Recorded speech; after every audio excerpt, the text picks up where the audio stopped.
এবছর কোরবানির ঈদে এমনও হয়েছে যে গরুটার 5 মণ মাংস হইতো, এই গরুটা আপনার 1,20,000 টাকা 1,25,000 টাকায় বিক্রি হয়েছে। অথচ অনায়াসে বাংলাদেশের যেখানে সবচেয়ে গরুর মাংসের দাম কম সেখানেও কিন্তু 700 টাকা গরুর মাংসের কেজি। তো 700 টাকা কেজি হলেও মাংসের দাম আসে 1,40,000 টাকা। যদি 750 টাকা কেজি ধরেন তাহলে দাম আসে 1,50,000 টাকা। শহরে তো 800 টাকা গরুর মাংসের কেজি। আর কোরবানির গরুর ক্ষেত্রে নর্মালি বাজার দরের চেয়ে 5-7 হাজার 10,000 টাকা বেশি হয় গরু প্রতি, এটা হচ্ছে প্র্যাকটিস। তো এই যে কমটা হইল, এটা হওয়ার কারণটা কি বলে আপনার কাছে কি মনে হয়? তো এই বিষয়গুলো বিস্তারিত নিয়ে কথা বলবো ইনশাল্লাহ, যে কেন হইল বা কি কি কারণ থাকতে পারে এর পিছনে, বা ভবিষ্যতে থেকে বাঁচতে খামার হিসেবে আপনার কী করণীয়। তো প্রথম কথা হচ্ছে যে এই জিনিসটা হওয়ার কারণ কি। হওয়ার কারণ হচ্ছে যে যখন আমরা কিনা সব খামারি বা প্রান্তিক খামারি, ক্ষুদ্র খামারি, মধ্য পর্যায়ের খামারি, বড় বড় অ্যাগ্রো ফার্মগুলা সবাই কিনা আমরা যখন একটা বিশেষ উৎসবকে কেন্দ্র করে গরু পালন করতেছি এবং সবাই গরুগুলো একসাথেই বিক্রি করতে চাচ্ছি, তো তখন কি হচ্ছে, আমার কোরবানিতে গরুর চাহিদা যা তার চেয়ে যদি যোগানটা বেশি হয়ে যায়, চাহিদার চেয়ে যোগান বেশি হইলে দামটা কমে যায়।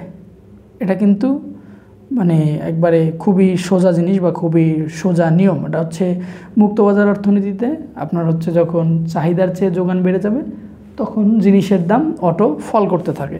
তো এই জিনিসটাই কিন্তু হয়েছে। বাজারে গরু অনেক ক্রেতাও ছিল, কিন্তু কথা হচ্ছে মানে বাজারে বিক্রি হবে 10টা গরু, সেখানে গরু আছে 15টা। তো যখন গিয়ে চাহিদার চেয়ে গরুটা বেশি, অর্থাৎ চাহিদার চেয়ে যোগান বেশি, তখন কিন্তু এই দামটা কম। তো এখানে খামার হিসেবে আপনার সতর্কতা কী হওয়া উচিত? আপনি ঈদের জন্য গরু রাখেন, কোনো সমস্যা নাই, কিন্তু সেটা একটা পর্যায়ের। 2টা গরু থাকতে পারে, 5টা 10টা গরু থাকতে পারে, যে এই 10টা গরু আমার ঈদে বিক্রি না হলে সমস্যা নাই, আমি ওই রকম গরুই লালন পালন করব যেটা আমি যে কোনো সময় এনি ডে আমি হচ্ছে সেটা মাংসের দামে বিক্রি করতে পারবো ইনশাল্লাহ। অর্থাৎ আমার যে চলমান যেই বাজার দর, এই বাজার দরে বিক্রি করে আমি লাভবান থাকবো ইনশাল্লাহ। আমি এইভাবে পালন করার চেষ্টা করব। তাতে হবে কি, আমার এই ঈদের উপর নির্ভরতা থাকবে না। আপনি যদি বেশি বড় গরু লালন পালন করেন যেটা মাংসের দামে বিক্রি হবে না, তাহলে এই গরুটা যদি ঈদে বেচতে না পারেন তাহলে আবার পরে ঈদের জন্য অপেক্ষা করতে হবে। কারণ আপনি তো মাংসের দামে বিক্রি করলে আপনার হবে না। মাংসের দামে বিক্রি করলে যে কোনো সময় আপনি কষাই কেটে দিতে পারেন, সে স্লোটারিং হাউসে নিয়ে এটা কেটে বিক্রি করে দিল। তো আপনার তো ওইটা হচ্ছে না। আপনি বড় গরু পালছেন, আপনার অনেক বেশি এক্সপেকটেশন থাকা মানে বেশি চাহিদা বা বেশি চাওয়া, এটা কিন্তু ভালো না। আপনার বাস্তবতা বুঝতে হবে। ভাই গরুর খামার করে আপনি একদিনে কোটিপতি হইতে পারবেন না, এটা আমি আমার বহু ভিডিওতে বলার চেষ্টা করছি। এটা লাভজনক পেশা, কিন্তু মানুষ মোটিভেট করতেছে, বিভিন্নজন বিভিন্নভাবে বলতেছে এত লাভ অত লাভ, তাদের ধান্দা আছে ভাই। বড় বড় বহু ডিভিএম আছে, হ্যাঁ, অনলাইনে ক্লাস করায় 5,000 টাকা 4,000 টাকা নেবে, একবারে দিলে 4,000 টাকা, ভেঙে দিলে 5,000 টাকা দুইবারে দিলে। তো তাদের এই এত মিষ্টি মিষ্টি কথার কারণ হচ্ছে তার পিছনে উদ্দেশ্য আছে। আমি বেশিরভাগ সময় বলার চেষ্টা করি যে হচ্ছে মানুষের কথায় উদ্বুদ্ধ হয়ে না, আপনার যদি করতে হয়, এইটার প্রতি যদি আপনার ভালোবাসা থাকে, এটা যদি আপনার প্যাশন হয়, আপনি আসেন। আপনি নিজে যতটুকু করতে পারবেন 2টা 4টা, নিজে যতটা শ্রম দিতে পারবেন, এটা করে দেখেন। দেখার পরে আপনার এই কাজ করার পরেও যদি আপনার ভালোবাসাটা থাকে, ভালো লাগাটা থাকে, তখন বুঝতে হবে এটা আপনার প্যাশন, এখানে আপনার একটা ভালো লাগা কাজ করে, আপনি এখানে করতে পারবেন। এবং আপনি এই যে যখন গিয়ে প্রথম শুরু করলেন, তখন শুরু করার পরে আপনি অনেকগুলো অবস্ট্রাগল পাবেন, অনেক বাধা পাবেন, এই বাধার সম্মুখীন হবেন, অনেক কিছু শিখবেন। এই শেখার পরে আপনার যদি মনে হয় যে সব দিক মিলায়ে, কাজের দিক, এইটার যে সামাজিক পারিপার্শ্বিকতা, তারপর হচ্ছে বাজারে বিক্রি করে লাভ ক্ষতির হিসাব, সব কিছু মিলায় আপনি নিজে দেখার পর যদি আপনার মনে হয় যে না এটা আমার ঠিক আছে, এটা আমি যদি কমার্শিয়ালি করি আমি এখান থেকে এইটা আনতে পারবো, then you can start, otherwise not. কারণ হচ্ছে আপনি শখের বসে আরেকজনের খুব মিষ্টি কথায় যে 2টা গরু পালন করে একটা ফ্যামিলি স্বাবলম্বী হইতে পারে, একটা বেকার যুবক স্বাবলম্বী হইতে পারে, ভাই ওনার ওই মিষ্টি কথার পিছনের উদ্দেশ্যটা হচ্ছে আপনাকে এই মহাশূন্যে নিয়ে আসা ঠাস করে সাইড়ে দেবে অক্সিজেন ছাড়া। এখন আপনি হাবুডুবু করতে করতে অক্সিজেন ছাড়া যতক্ষণ সার্ভাইভ করা যায় ততক্ষণ, এরপরে মরে যাবেন। তো আমি চাই না এটা হোক। আপনি জেনে বুঝে আসেন, আপনাকে এইটা বুঝতে আর আমার কোনো দরকার নাই যে এখানে এসে আপনি রাতারাতি কোটিপতি হবেন, কালকে একটা বেঞ্চ কিনবেন বা রোলস রয়েলস কিনবেন, কিনে আপনি এটা হাঁকাবেন, এমনটা না আমার উদ্দেশ্য। আপনার যদি সত্যিকার অর্থেই এটার প্রতি ভালোবাসা থাকে, আপনি এখানে আসতেই পারেন, যে কোনো পেশায় আপনি বেছে নিতে পারেন। এটা হচ্ছে আপনার স্বাধীনতা, এটা আপনার লাক্সারি, সেই লাক্সারিটা আপনার আছে, এটা আল্লাহ আপনাকে দিয়েছে, আপনি স্বাধীন মানুষ। আপনি জন্মগতভাবেই ফ্রি, কিন্তু এটা নেয়ার আগে আপনার জেনে আসা উচিত যে এখানে কি আছে আর কি নাই, বা এটা বড় আকারে শুরু করার আগে আপনার একটা পাইলট প্রজেক্ট হইলেও নেওয়া উচিত এবং সেখানে নিজের শ্রম দেওয়া উচিত। তো যাই হোক, এটা হচ্ছে যারা নতুন করে শুরু করতে চাচ্ছেন বড় স্কেলে, তারা কথাগুলো একটু বিবেচনা করে দেখবেন যে আসলে কথাগুলো কতটা সঠিক। যদি সত্য মনে হয় তাহলে মানবেন, আর যদি মনে হয় যে এগুলো সত্য না, দরকার নাই, আমার কথাও মানার দরকার নেই, আমার ভিডিও এখানেই বন্ধ করে দেন, আমার আর কোনো ভিডিও দেখারও আপনার দরকার নাই। সেকেন্ড কথা হচ্ছে, আপনি এই খামারটা কীভাবে লাভজনক করতে পারেন কোরবানি অ্যাভয়েড করে। এক নম্বর হচ্ছে, কোরবানিতে কিছু গরু রাখলেন, আপনি যদি ছোটো খামারি হন তাহলে কিছু গরু রাখলেন, আর যদি সেগুলো বিক্রি না হয় কোরবানির পরে বিক্রি করেন। আর আরেকটা জিনিস হচ্ছে, সারা বছরব্যাপী বিক্রি করার চিন্তা করেন। তাহলে হবে কি, আপনি যখন ভালো দাম থাকবে সেই সময় গরু ছেড়ে দেবেন। অনেক সময় থাকে, কিছুদিন পরে হয়তো বা আল্লাহ চাইলে, এখন বন্যা হচ্ছে, বন্যা পরিস্থিতি সব মিলে হয়তো বা আমাদের যেটা মানে প্রিভিয়াস এক্সপেরিয়েন্স যেটা বলে, পূর্ব অভিজ্ঞতা যেটা বলে, সেটা হচ্ছে যে এই সময়টাতে যদি একটু মানে এফএমডি যেটা খুরা রোগ, অর্থাৎ ওই যে ফুট অ্যান্ড মাউথ ডিজিজ, মুখ দিয়ে লালা পড়ে, জিহ্বাতে ঘা হয়, তারপর হচ্ছে পায়ের খুরের উপরে ঘা হয়, এই রোগটা এই সময়টাতে বেড়ে যায় বন্যার সময়, যেহেতু এটা একটা ভাইরাস জনিত রোগ। তো এই দেখা গেছে বিভিন্ন সময় বর্ষার পরে বা বর্ষার সময় এই রোগটা বাড়লে তখন একটু গরুর বাজারটা খারাপ থাকে।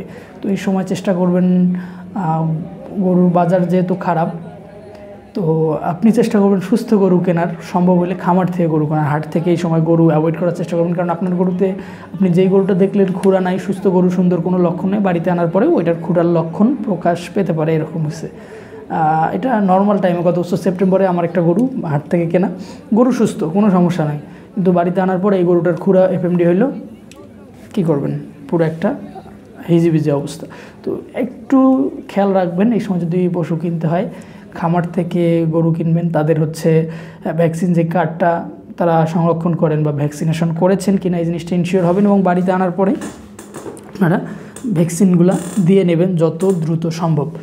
এছাড়া হচ্ছে কোরবানিতে এই যে আপনাদের এই যে লস, হ্যাঁ, তো এই লস থেকে আপনি লাভে আসবেন কীভাবে, বিষয়গুলো একটু খেয়াল করবেন। আমি একটু ক্লু দেই, আপনারা আপনাদের মতো করে প্ল্যান করবেন। কারণ হচ্ছে প্রতিটা মানুষের জীবন আলাদা, প্রতিটা মানুষের বাস্তবতা আলাদা। আপনি একটা আলাদা এলাকা বিলং করতেছেন, আমি একটা আলাদা এলাকা থেকে, তো আপনার এলাকার চাহিদা আমার এলাকার চাহিদা কখনো এক হবে না। কারণ ঢাকাতে গরু নিয়ে গেছেন আপনি 2.5 লাখ 3 লাখ টাকার গরু, গ্রামের বাজারে কিন্তু 3 লাখ টাকার গরু যদি বেশি আসে, সেই গরুগুলো বিক্রি হবে না, তখন বাজার কমে যাবে, মানে ওই গরুগুলোর বাজার কমে যাবে। কারণ একটা গ্রামের হাটে বা গ্রামের বাজারে বাইরের পার্টি এই যে ঈদের হাটে যখন আপনি বিক্রি করেন ততক্ষণে খুব কম আসে, কারণ যারা ঢাকায় গরু নিয়ে যাবে তারা আরও আগে থেকে তাদের যে কর্মযজ্ঞটা শুরু করে।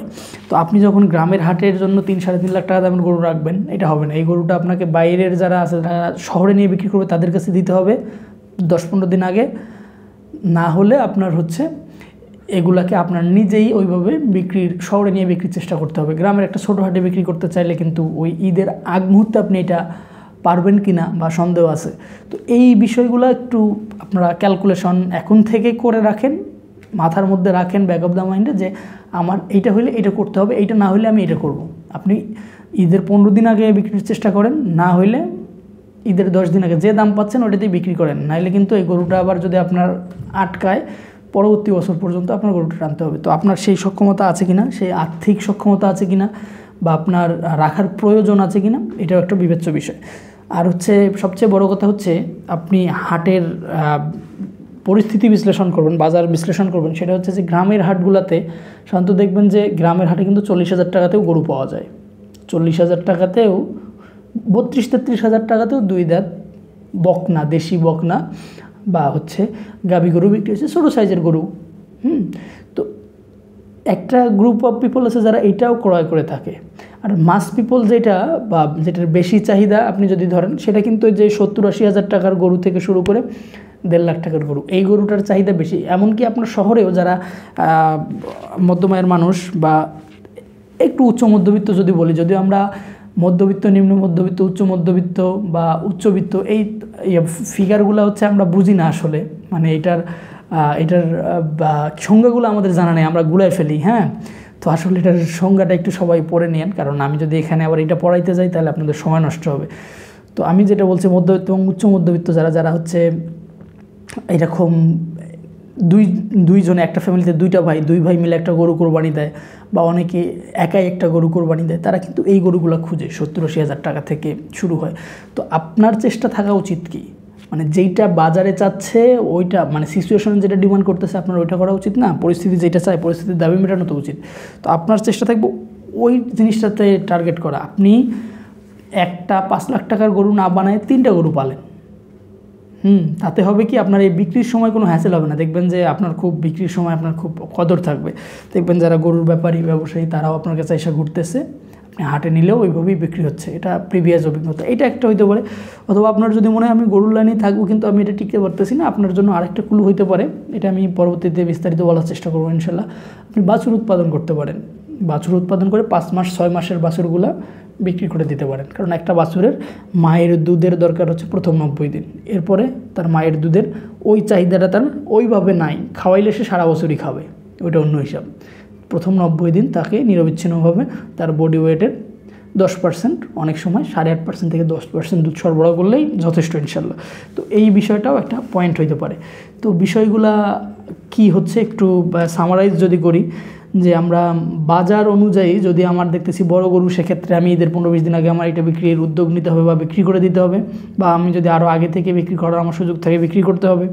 আমাকে ছোটো সাইজের যেগুলো বাজারে চাহিদা বেশি এগুলা গরু তৈরি করতে হবে এবং বিক্রি করতে হবে, এবং আমার বাজারে যেটা বিক্রি হয় অর্থাৎ আমার স্থানীয় বাজারে আমি যেটা বিক্রি করতে পারবো আমি সেই গরুটা পালন করবো। এটা হচ্ছে কোরবানির গরুর ক্ষেত্রে।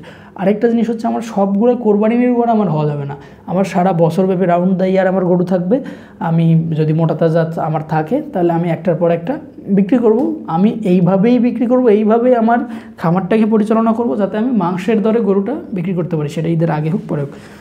এই ছিল সব কিছু নিয়ে। তো আমার ভিডিওটা ভালো লেগে থাকলে আমার চ্যানেলটা সাবস্ক্রাইব করে দিয়ে বেল বাটনটি বাজিয়ে দিতে পারেন। আজকের মতো বিদায় নিচ্ছি, আল্লাহ হাফেজ।